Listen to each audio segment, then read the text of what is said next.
Montgomery County is a sanctuary for criminal aliens. The chances of illegal immigrants being deported from Montgomery County are essentially zero, even if they're dangerous. The left-wing ideologues who run the place let this happen. They're denying it now, of course, but they absolutely did it. When it came right down to it, in the end, the safety of their own citizens meant less to them than the chance to posture self-righteously about immigration. They wanted to feel like moral heroes, even if it meant that women got raped. Those are their real priorities. Andrew Arthur is a former immigration judge and resident fellow at the Center for Immigration Studies, and he joins us tonight. Mr. Arthur, thanks very much for coming on. Thank you. So, Montgomery County, Maryland has consistently made the point that we're not cooperating with federal immigration authorities. Yeah, they actually doubled down in July. At the end of July, County Executive Mark Elrich banned ICE from coming into the jail, banned his officers from communicating with ICE, and said they weren't going to honor detainers for criminal aliens in the Montgomery County jail. So 5 illegal aliens arrested for rape in a month, in 1 month, in one county. And now they're telling us, oh, their policies welcoming illegal aliens to their county had nothing to do with this whatsoever. That's completely false. The fact is that individuals come to counties where they know, come to localities where they know that they're going to not be turned over to ICE.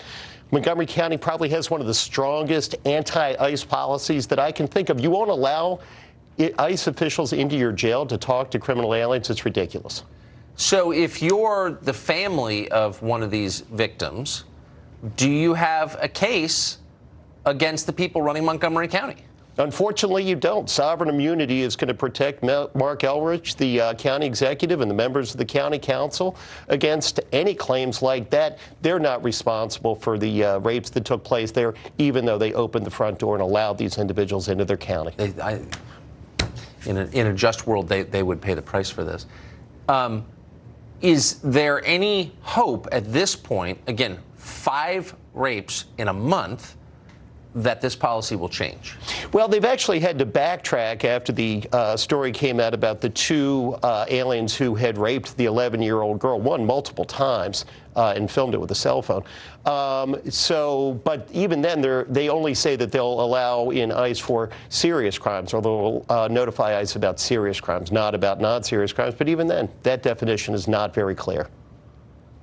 If you were putting, this is a rhetorical question, but I think it's just important to frame it this way because it's real. If you were putting the safety of your own citizens first, would you adopt this policy? Never. I mean, and the fact is, most of these people are released back into immigrant communities. If you really care about immigrant communities, you would let ICE take the alien criminals out of those communities, and you would keep those people safe.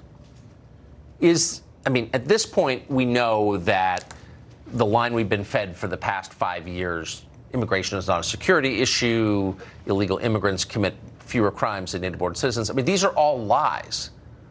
Do you expect the left to continue to say them, even though the data show that they're not true? Absolutely, because they're going to continue to bury these stories. And there's a class issue here, too, because the fact is, a girl in a trailer park in Georgetown, if these crimes had taken place in Great Falls and been committed by a United States citizen, or in Potomac against a housewife, I mean, these would be front-page crimes. Right. But not in these situations. They want to keep them buried so that the public doesn't know about them. You're absolutely right. In the way that MS-13 targets immigrants. Mr. Arthur, thank you very much. Thank you for having me.